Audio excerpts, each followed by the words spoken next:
Hey gang, Voltie here. Today I'm going to be talking about a brew that I made and played at the POG Winter Duel. If you want to check out the stats of that event, the article is up on the website and there is a video on the channel. But this was my take on Jeskai Initiative.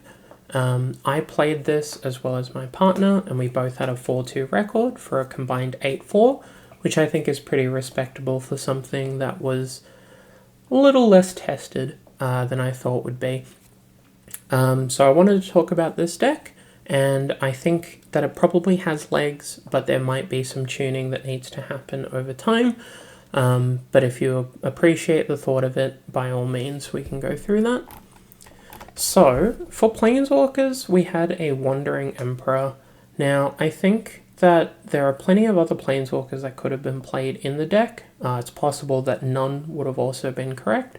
Teferi Time Raveler didn't have as much synergy within the cards that I wanted it to, but Wandering Emperor really shone over the course of the day. So the fact that you could give First Strike to a creature mid-combat, especially if you're attacking to get the initiative back, you could exile most any creature that was attacking you, and being able to have a instant speed threat against counterspell decks. I think the card actually performed quite well over the course of the day. However, because of the curve of the deck, it's possible it should be cut. Into the threat base, the way that this deck was created is that I wanted to take all of the best performing cards from the Cambrel event, and I wanted to use math, basically, to build a deck around them. So all of the pointed cards in this deck had really good showings at Cambrel, and that was kind of how the deck came about. So in terms of pointed cards, we have Ragavan, Broadside Bombardiers, White Plume, Seasoned Dungeoneer, and Caracas and Fortheolingus. So using math, I decided to build into this deck, and the rest of the creatures really work around that sort of game plan. So we have a Dragon's Rage Channeler. Despite being a relatively creature-heavy deck with 21 creatures, there are enough spells that you can trigger your Surveil, and there were also plenty of ways you could get Delirium. This card was very good all day, and I think the aggressive red-white creature decks should be looking more into playing it. We then have Guide of Souls and Ocelot Pride as a little package.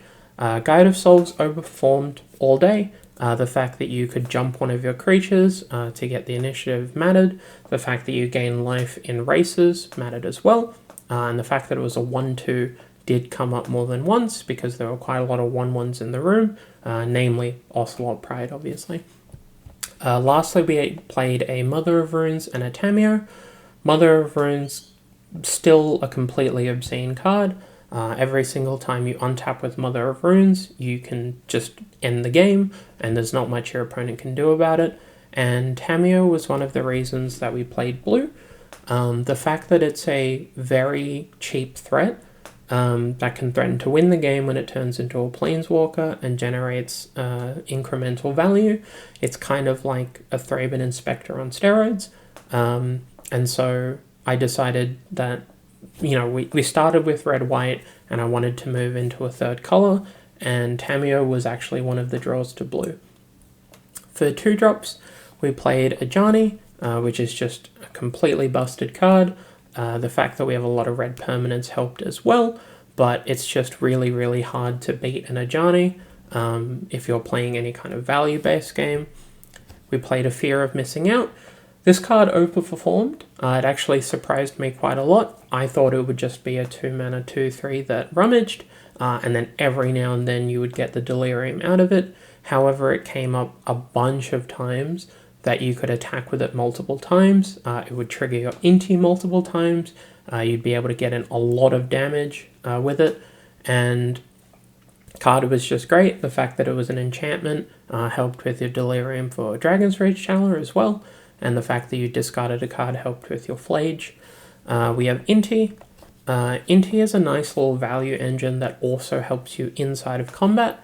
The fact that it gives trample and makes one of your creatures bigger is not something that can be understated when you're introducing mechanics like the initiative and the monarchy. We then have Stoneforge and Lion Sash. There are other equipment as well. Lion Sash gave us some much needed interaction with the graveyard.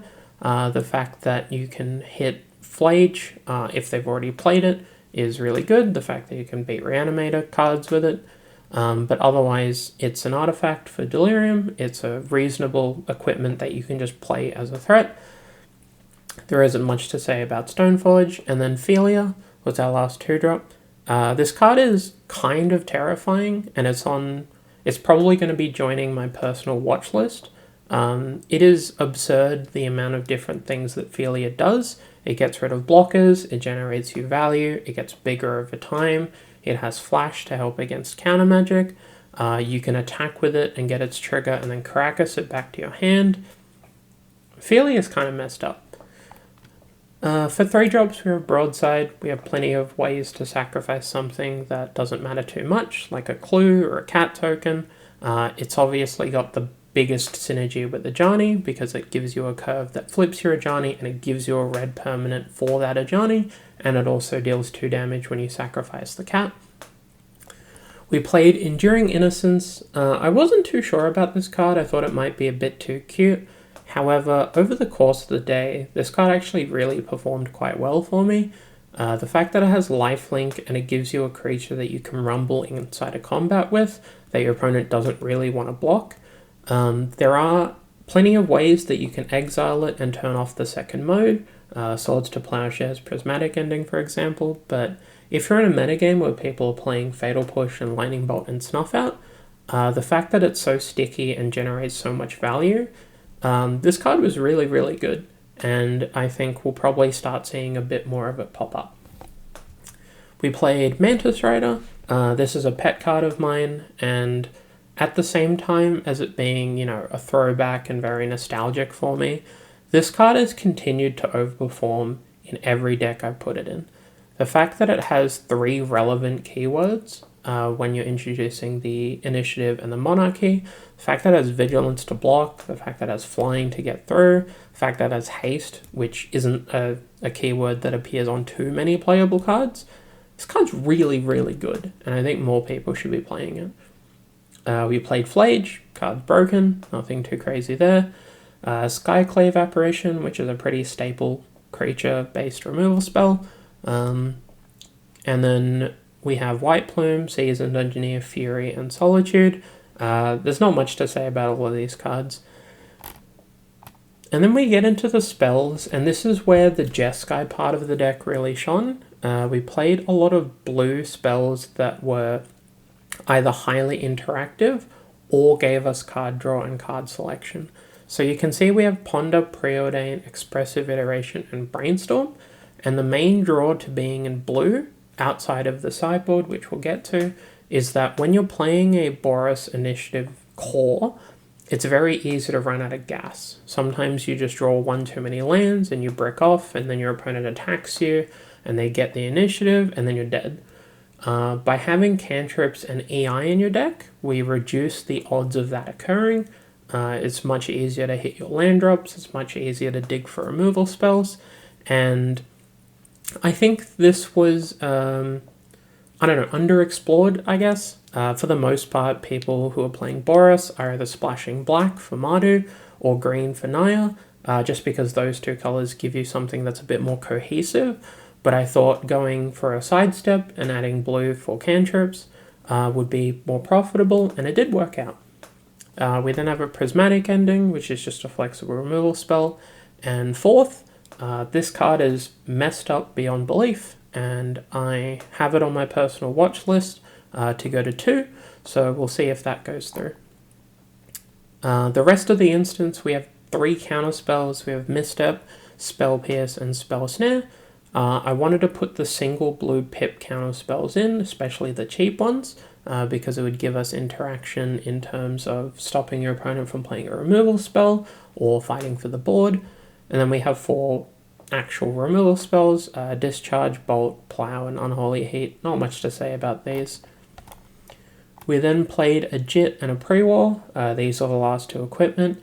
Jit could be Glimmer Lens, it could be Chainsaw, there's a couple of different equipment you could play.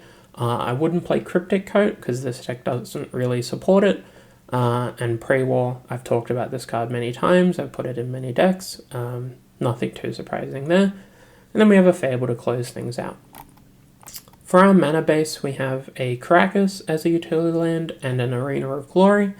Arena is a really messed up card. As long as you have it come into play untapped and you have a good way to, you have good reliable ways to spend the haste. So things like Flage, things like Inti, things like Seasoned Engineer. This card is completely busted for an incredibly low cost. The rest of the mana base is kind of just lands. And then we get to the sideboard. The other big draw to be playing blue was 2 Blue Blasts. There were actually iterations of this deck during construction and during testing where the main deck was just Boros and the sideboard had 2 Blue Blasts, and that's because red is by far the most played color, despite blue being historically better.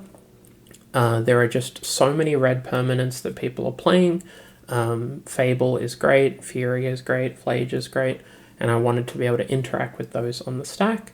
We then have 2 Red Blasts, which shouldn't be a surprise to anyone, a Deafening Silence and a High Noon as our spell hate, a Path to Exile and a Brotherhood's End as our creature hate, a Ghost Vacuum, a Hearse, and a Rest in Peace for our graveyard hate, a Stony Silence as our artifact hate alongside Brotherhood's End, and then a Blood Moon and a Magus of the Moon as our land hate. Harbinger is just too hard to cast. Back to Basics is a bit too hard, but the fact that we're playing 2 planes, specifically because we're playing moons in our sideboard, did come up multiple times during the event. And then to close things out, we have Palante. I'm still not sold on Palante in a lot of sideboards. However, because I built this deck with the maths of the metagame in mind, Palantir was one of the most played sideboard cards that performed the best, so I wanted to give it a fair shot. It was fine. The card is always just kind of fine. So in terms of the deck, we used math to build it. The point spread was purely based off the highest performing pointed cards that actually cohesively work together, and the rest of the deck kind of just created from there. We could have had a slightly better day if variants had spun in a couple of different ways, but I think having an 8-4 record is reasonably respectable for a deck on its first outing. But otherwise, I think the concept has legs.